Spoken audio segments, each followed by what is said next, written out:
joined today by J.R. Romano. Hello. J.R. Romano here with the Connecticut Republican Party. First of all, thank you so much for tuning in. Please subscribe on whatever platform you are listening on. First and foremost, I think I want to start with a group of students from West Haven High School who, to their credit, are standing up for what they believe in. They're standing up for free speech because they were trying to hang posters that said America's the best country in the world. And this very small group of teachers whose own political persuasion would not allow anyone to speak different than their own personal beliefs. And in fact, they character assassinated them. They called them names, said they're racist and all these other things. And all these students are looking to do is to have a conversation. They believe that this is the best country in the world. They believe socialism sucks, which was the other sign they wanted to hang up. And they'd love to be able to have that dialogue, have that conversation. But the teachers, and not even the administration, the teachers in the school, and it's not all of them, it's a very few. And this is one of the biggest problems that I have in this country right now. We are allowing a few loud voices dominate the conversation because there are teachers that are supporting and standing with these students as well. But the loudest and most aggressive and egregious voices are the ones that are shouting down anyone that disagrees with them. And that's exactly what these kids, remember, these are kids, they're facing every day in school. And they're being labeled. And what frustrates me and disturbs me is that we're talking power dynamics here. We have laws that protect power dynamics. So you have a student who is being labeled by a teacher a racist or a homophobe or whatever name that a teacher wants to spout at them in front of other students. This is a person who is in power. Imagine if a boss walked into his office or her office and started labeling people the way that these teachers are labeling these students. It would never be allowed. The HR department would be sending emails out. They'd be having meetings, but somehow progressive educators are allowed to behave this way, and they hide behind this idea that, oh no, we're the victims here. And this was the best part. I shared a picture online about meeting these students and working with them to protect freedom of speech. And basically they're making a presentation to the school administration and the Board of Education about why they believe that they should be allowed to have this club and allowed to have debates and conversations about the ideals that they believe in. And it was truly amazing. These kids are courageous.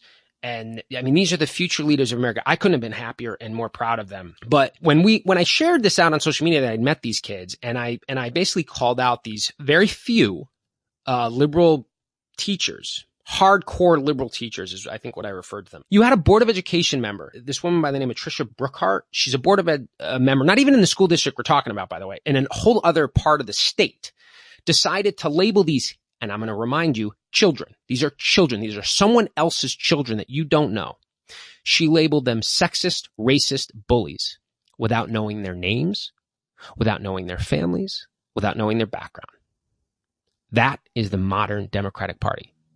Now, someone would argue, oh no, there's extremes on both sides. No. She's an elected Board of Education member, which means, and she's determining policy in school districts. And she believes it's okay to label, bully, and attack students, children, that she doesn't agree with.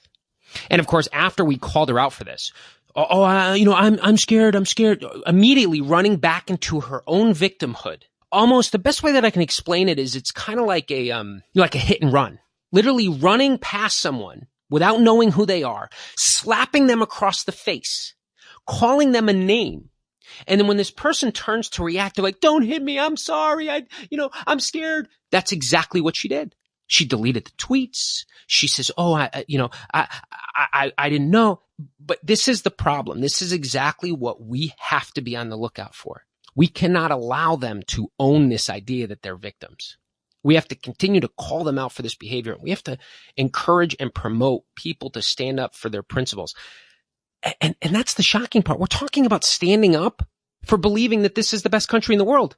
And what's scarier is this Board of Education member didn't even understand the context, didn't ask any further question. Well, what were they saying? Why were the leftist teachers going after these students? She didn't even care. What she believed was that, and I think she referred to something about the Republican parents have indoctrinated them. And here you have someone who's an adult elected official labeling, attacking, and bullying students. And I'm sorry, Ms. Brookhart, you should be ashamed of yourself. You should be ashamed of yourself for that visceral reaction to something like that. Never even considering the fact that they're children. You didn't care.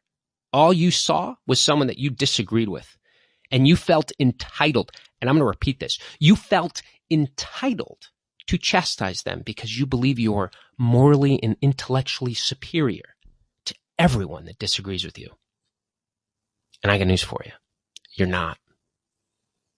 The policies and the people you've supported, this Democrat Party, and we're going to get to this, they're destroying the state of Connecticut because all you care about is your emotions. All you care about, it's almost this, what's happened within the Democratic Party, and this was a clear indication of this, it's all about self-indulgence and self-value. They feel good about themselves when they chastise or label or bully someone they disagree with because they feel that they're entitled the right to do so because they are morally superior. It's nonsense. I would love to have a debate on how the Democrats have how they led the Connecticut economy. Let's talk about those policies. Let's talk about the fact that the U.S. economy is booming, but yet somehow Connecticut's failing, Ms. Brookhart.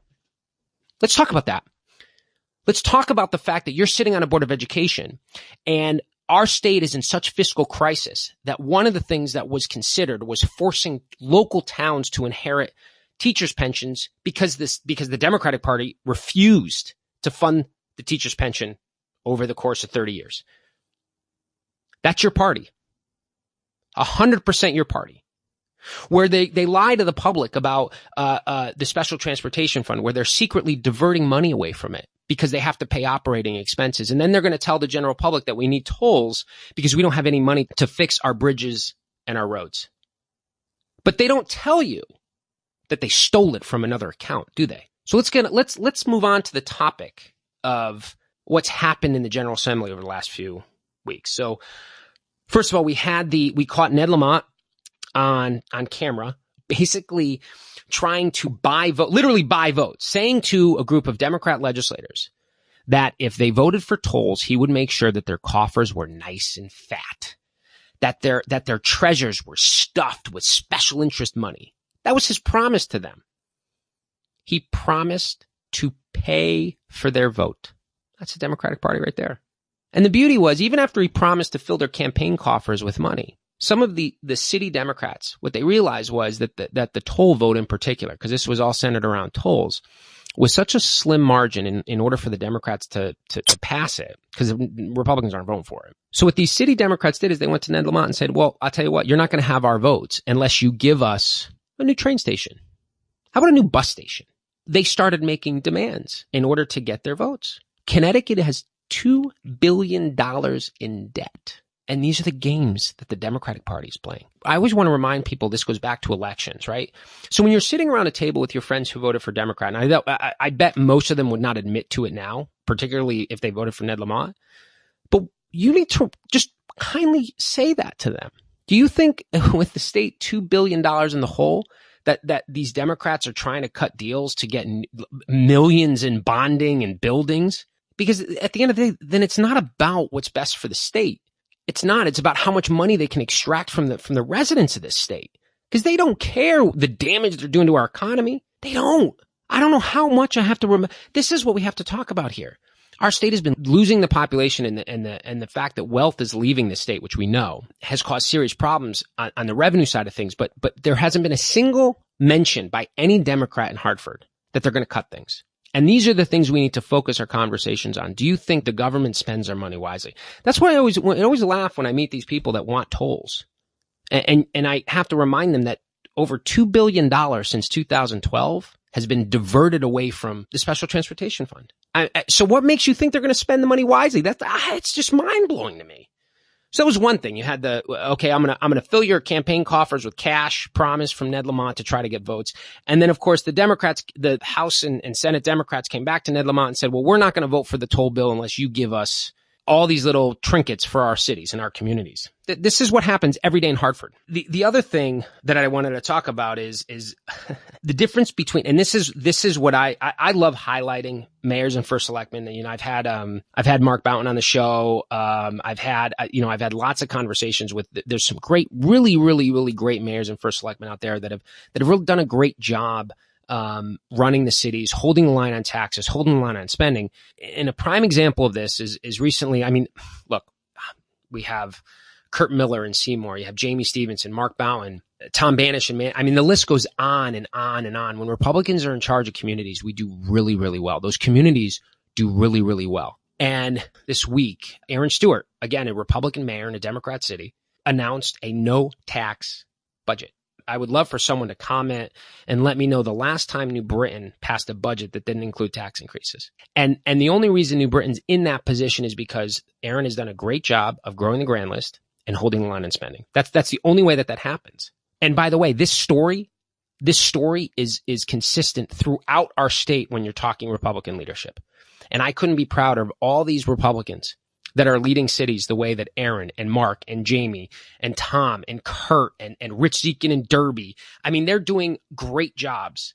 And what's happening is because our communities are run so well and the state is not, the state is now looking at the municipalities to take money from them or push the tax increases onto the local town, statewide property tax, statewide car tax, the teacher's pension. These are things that are all still on the table. What they're trying to do is mitigate some of this so that they can still hold power come 2 years from now. They don't want to vote for any of this stuff. I also wanted to say thank you.